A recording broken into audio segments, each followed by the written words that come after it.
ইন্দ্রাণী গাঙ্গুলির চোখের সামনেই এবার তার আদরের ছেলের বিবাহ সম্পন্ন হতে শুরু করলো। হ্যাঁ বন্ধুরা, ভিডিওতে লাইক দিয়ে দেখতে থাকুন। যে মুহূর্তে কিনা অ্যাজ এ চিফ গেস্ট হিসেবে সন্ধ্যের দিকে বর কনেদেরকে আশীর্বাদ করার জন্য এবং গোটা অনুষ্ঠানটা উপভোগ করার জন্য যখন স্বয়ং ইন্দ্রাণী গাঙ্গুলি থেকে শুরু করে গাঙ্গুলি পরিবারের অন্যান্য সদস্যরাও এখানে এসে হাজির হয় এবং সেখানে চিফ গেস্ট হিসেবে স্টেজে যখন ইন্দ্রাণী গাঙ্গুলি এবং রাজশেখর গাঙ্গুলিকে বসানো হয়, ঠিক সেই সময় ঘটনা আরেক দিকে মোড় নিয়ে নেয় এবং ঈশান যখন কিনা ঘাবড়ে যায় এবং বলতে থাকে যে সর্বনাশ করেছে, এবার নাকি মা স্বয়ং নিজে দাঁড়িয়ে থেকে গণবিবাহের অনুষ্ঠান সম্পন্ন করবে এবং ওদের বিয়ে এর পরবর্তীকালে তাদেরকে আশীর্বাদ করবে এবং তাদের হাতে এনভেলপও তুলে দেবে। তুমি বুঝতে পারছো অনুশ্রী কী হবে? কিচ্ছু আমার মাথায় ঢুকছে না। তুমি কি ভাইদের বিয়েটা আজকে হবে?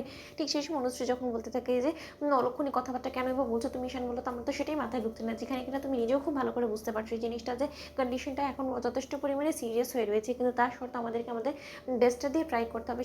ঠিক সেই সময় সন্ধে ঘনিয়ে আসা মাত্রই এক পর্যায়ে পুরোহিত মশাই যখন বলতে থাকে যে আগে মা জননী এখন কি শুরু করবে অনুষ্ঠানটা, ঠিক সেই সময় অনুষ্ঠানের ম্যানেজার যখন বলতে থাকে যে হ্যাঁ আপনি সমস্ত কিছু শুরু করুন কারণ আমাদের এখানে সমস্ত কিছু রেডি আছে। ঠিক সেই সময় ইন্দ্রাণী গাঙ্গুলি যখন অর্গানাইজারকে বলতে থাকে যে সমস্ত বরকনেরা চলে এসেছে, তো আপনাদের কাছে হিসেবটা আছে তো ঠিকঠাকভাবে, আমি কিন্তু শেষে সব কিছু মিলিয়ে দেখবো যাতে ওদের বৈবাহিক জীবন শুরু হওয়া থেকে কোনো রকম কোনো বাধা না আসে এবং কোনো রকম কোনো সমস্যার সম্মুখীন হতে না হতে হয়। ঠিক সেই সময় সেই অর্গানাইজার যখন বলতে থাকে যে ম্যাডাম আপনি যেরকমটা আমাদেরকে আদেশ করেছিলেন ঠিক সেভাবেই তাদেরকে বস্ত্র থেকে শুরু করে গয়নাগাটি সমস্ত কিছু যেরকমভাবে আপনার আদেশ ছিল ঠিক সেভাবেই করা হয়েছে। ঠিক সেই সময় কথা বলা মাত্র পুরোহিত মশাই যখন বলতে থাকে যে এবার তাহলে শুরু করি বিয়েটা, ঠিক সেই সময় পুরোহিত মশাই বলতে থাকে যে সর্বপ্রথম শুরু হবে হলো গিয়ে শুভদৃষ্টি, তারপরে হবে মালা বদল, তারপরে 7 পাক ঘোরা, তারপরে সিঁদুর দান। ঠিক সেই সময় কথা বলা মাত্র ইন্দ্রাণী গাঙ্গুলি এবং রাজশেখর গাঙ্গুলিকে স্টেজে বসা অবস্থায় দেখে সমস্ত বররা এবং কনেরা যখন কিনা একে অপরের মুখোমুখি দাঁড়িয়ে পড়ে, ঠিক সেই সময়